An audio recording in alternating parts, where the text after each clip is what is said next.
I start just seeing ordinary. I'm sitting in a hotel room by myself, nothing going on, beautiful city, beautiful hotel room, and I start thinking about a meeting coming up a week later. And I know it's going to be contentious. It's controversial topic. And I'm having dialogues in my head with people already. And I'm getting super anxious. And all of a sudden, for the first time, I realize, oh my God, I'm a thinker. And I'm sitting here on a beautiful day, beautiful evening, nothing going on, and I'm thinking up, creating a movie in my head about something that hasn't even happened and isn't happening. And yet I'm just creating my experience with thought. And when I realized that, why would I keep thinking about this if it makes me feel this way? So I just came back to the present moment, stopped thinking about it. Almost immediately I felt better, and I said, oh my God, it can't be that easy. See, now, this is taking what Sid realized, and he would say, don't listen to my words. You find out. You see if you can't realize that when you start feeling tension, that you've left the present moment and are thinking about something. And when you realize that it's that thinking creating this feeling, it'll bring you right back to the present moment. No technique. If you're holding something too hot,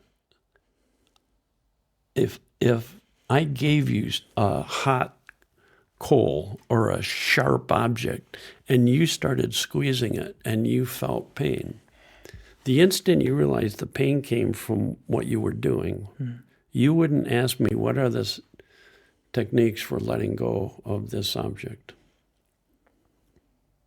Right. How do I do it? There must be like 7 steps. Come on, don't let me.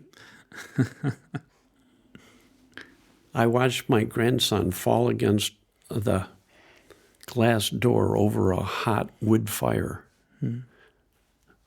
Blistered his hand. He didn't need any lesson for taking his hand off the stove. Right.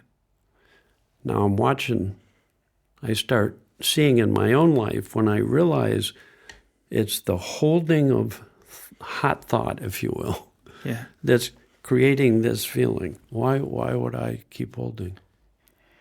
This is how people how people become resilient. This is how people can get upset and be over it very quickly. And how other people keep thinking about it and analyzing and judging and trying to figure out what to do and how to deal with it. And it just keeps it alive. Innocently, they're just holding on to it and thinking about, now, how do I open my hand? Do I do just my thumb, or I do this, or how shall I do it, and how does that work? And so Sid would say, if you really see that you're holding thought, it'll naturally bring you back to the present moment. Then that thinking flows, falls away. What are you left with? Presence. Just ordinary. You become more awake, more aware, more conscious, more present.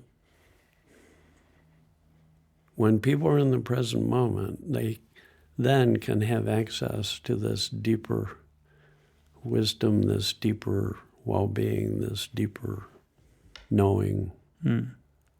So when people are in crisis situations, they don't say to them, think up a storm. They say, stay calm.